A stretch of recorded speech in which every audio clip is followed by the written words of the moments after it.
Introduction. This is a book about fear. Fear of a virus. Fear of death. Fear of change. Fear of the unknown. Fear of ulterior motives, agenda and conspiracy. Fear for the rule of law, democracy, the Western liberal way of life.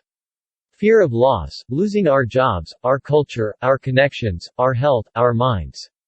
It's also about how the government weaponized our fear against us, supposedly in our best interests, until we were one of the most frightened countries in the world. In one of the most extraordinary documents ever revealed to the British public, the behavioral scientists advising the UK government recommended that we needed to be frightened.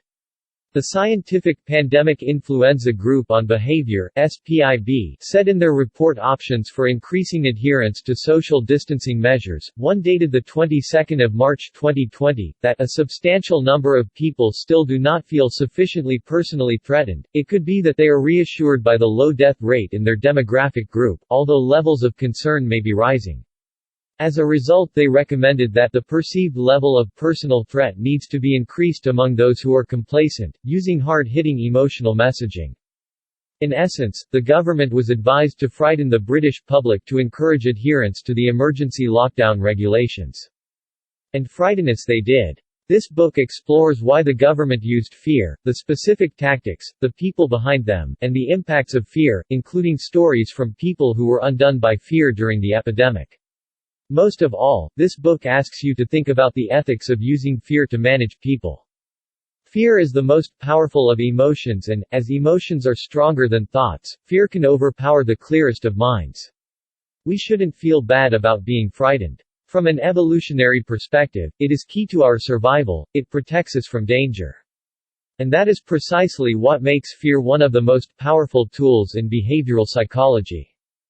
This exploration of fear led me to interview people who have been too frightened to leave their homes all year, conspiracy theorists, psychologists, some of the behavioral scientists who advised government, scientists, politicians, doctors, pandemic planners and journalists. By the end of March 2021, COVID had been involved in the deaths of 2.8 million people globally. The disease will continue to kill more, even though hopefully the biggest waves are behind us in the UK. The aim of this book is not to refute that COVID-19 is a serious disease that has killed people, most particularly the elderly and those with certain underlying health conditions, especially dementia, Alzheimer's, obesity, diabetes and hypertensive diseases, among others. Point 3 The aim of this book is to explore our fear response and whether it was ethical and wise for the government to deliberately frighten the population. Was the government's response proportional? Wouldn't people have cautiously tempered their behavior during an epidemic in the interests of self-preservation and community spirit? What are the unintended consequences of frightening a population? In the years and inquiries to follow, the management of this epidemic must be forensically and honestly examined. A state of fear asks that we also interrogate the behavioral science approach to managing people's emotions and behavior. COVID-19 has become another of the many endemic viruses we have to live with. It was known from the beginning to be a very mild illness for nearly all of us. The UK's chief scientific advisor, Patrick Vallance, stated this publicly on 13 March 2020. Experience has proven that correct, COVID was not lethal or dangerous to the vast majority. Vaccines and treatments were developed at miraculous speed to protect the vulnerable. So what are we still afraid of? The third wave, a fourth wave, a fifth wave, winter recurrences, mutations, future viruses and the unknown haunt us.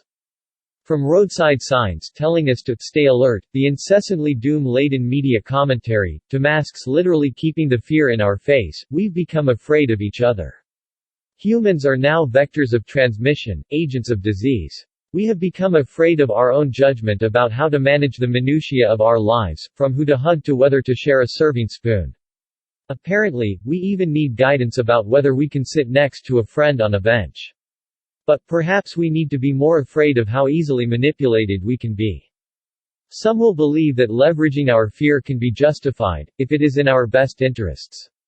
If you agree that COVID-19 is the biggest threat this country has faced in peacetime history, as the government asserted in its consultation document changes to human medicine regulations to support the rollout of COVID-19 vaccines, you might think it was not only acceptable but desirable to scare the British public into complying with regulations that resulted in the greatest imposition on our liberty in peacetime. If you obtained all your information about the epidemic from number 10 press briefings, that might be your mindset. Tactics to quell debate and censor dissent mean that information presented in this book may feel new, even challenging. It can be psychologically uncomfortable to encounter contradictory information. We don't like to believe we can be manipulated, let alone that we have been manipulated. This book may hurt. People vastly overestimated the spread and deadliness of COVID-19. One survey 5 in July 2020 showed that the British public thought 6 to 7% of the population had died from coronavirus, around 100 times the actual death rate at the time based on official figures. That would have been about 4,500,000 bodies, we'd have noticed, don't you think? It was reported in January 2021 that the COVID epidemic caused excess deaths, to November, to rise to their highest level in the UK since the Second World War. This was headline news throughout the UK media. However, once the age and size of the population were taken into account, excess deaths were at their worst since just 2008.6. That is very significant, and showed that just over a decade of public health improvements had been undone, but less hyperbolic than the headlines. In September 2020, the British people were also more concerned about the spread of the virus than people in Sweden, the US, France, Germany and Japan. 83% of us thought there would be a second wave, while only 21% of us thought the government was well prepared to deal with it.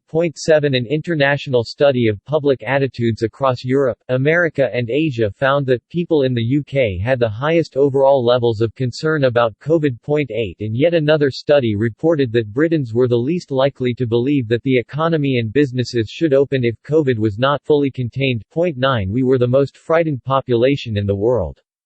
By February 2021 we had one of the most rapid and comprehensive vaccination programs in the world, yet also the most stringent lockdown in the developed world. 10 People are notoriously bad at judging risk in numbers, but we substantially overestimated the dangers. And this wasn't helped by the daily reports from the government and media. We heard about new cases, but never recoveries. Hospital admissions but not discharges were reported. We were given numbers of daily deaths, but largely without the context that about 1,600 people die every day in the UK anyway.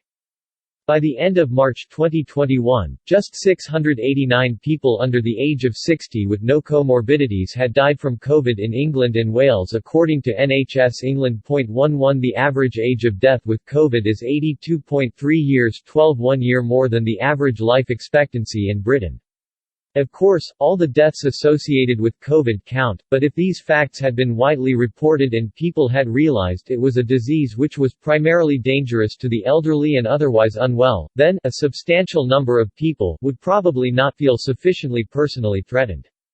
One government report said that lockdown could cause 200,000 people to die as a result of delays in healthcare and economic effects, also equating to 1 million years of life lost. 13 Another study at Bristol University 14 estimated an average 560,000 lives lost caused by the reduced economic activity during lockdown, due to the well-understood link between wealth and health.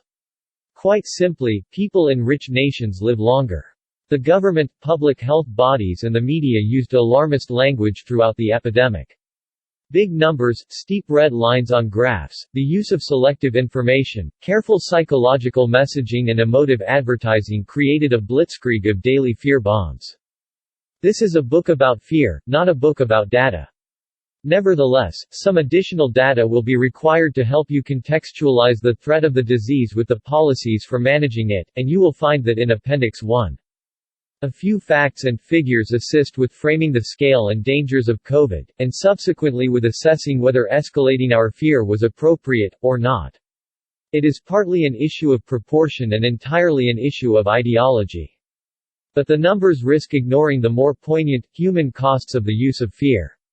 I interviewed people who were driven by fear, anxiety and isolation to develop agoraphobia, obsessive-compulsive disorders, panic attacks, started self-harming and even attempted suicide.